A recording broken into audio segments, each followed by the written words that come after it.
आंखों में एक अजब सी चमक थी। उसे अब यकीन हो चला था कि ये वही शख्स है जिसने उसे खुलेआम चैलेंज किया था। अगर वेद ने उस आदमी को जल्दी नहीं ढूंढा तो उसका मकसद शुरू होने से पहले ही खत्म हो जाएगा। उसने दादी से पूछा, कोड? कैसा कोड? आपने मुझे पहले क्यों नहीं बताया? तभी सावित्री ने उससे कहा, वेद, अब इस सवाल जवाब के लिए वक्त नहीं बचा। कोई तो है जो जानता है कि तुम कौन हो और यह भी कि तुम मुझसे मिल चुके हो। कल से ऑफिस जाना शुरू कर दो। तुम्हें जल्द से जल्द वहां अपनी जगह बनानी होगी।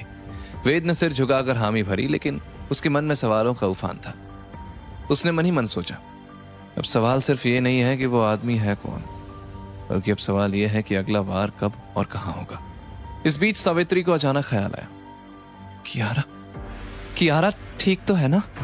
वो बगैर एक पल गवाए व्हीलचेयर को तेजी से बढ़ाते हुए कियारा के कमरे की ओर बढ़ी।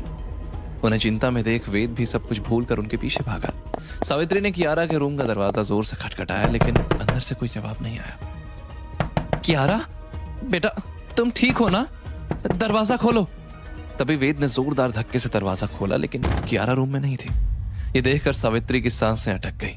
उन्होंने तुरंत कियारा को कॉल किया, लेकिन कियारा कॉल ही नहीं उठा रही थी। वो आग बबूला होकर जोर से चिल्लाई, सिक्योरिटी!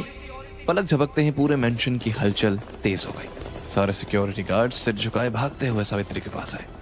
सावित्री आते ही उन पर बरस पड़ी। पूरे मेंशन की तलाशी लो, सीसीटीवी फुटेज चेक करो, एक एक कोना छान मारो, देखो ये लाइट कैसे गई और कियारा कहाँ है।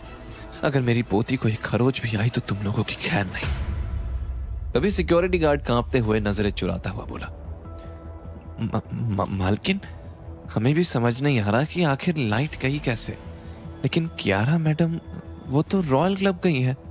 ड्राइवर रमेश उन्हें लेकर गया है। यह सुनकर सावित्री को चैन की सांस आई, लेकिन फिर वो ऑर्डर देते हुए बोली, आज और अभी से इस मैंशन का एक भी पुराना गार्ड मुझे दिखाई नहीं देना चाहिए। पूरी टीम नहीं चाहिए तुम्हें मिलाकर। किसकी इतनी हिम्मत जो मेरे कमरे तक घुस आया? कोई मेरे कमरे तक बेधड़क घुस आया और तुम लोगों को खबर भी नहीं? मजाक बनाकर रख दिया है इस मैंशन को। दफा हो जाओ मेरी नजरों से। सिक्योरिटी हेड और उनकी टीम बिना किसी सवाल जवाब के वहां से चले गए। वेद तो अभी भी उस गायब हुई फोटो और कोड की सोच में डूबा था कि तभी सावित्री ने उसे स्ट्रिक्टली कहा, वेद, अब से चाहे कुछ भी हो जाए तुम कियारा के रूम में उसके साथ ही रहोगे। उसके साथ उठोगे, बैठोगे, उसी के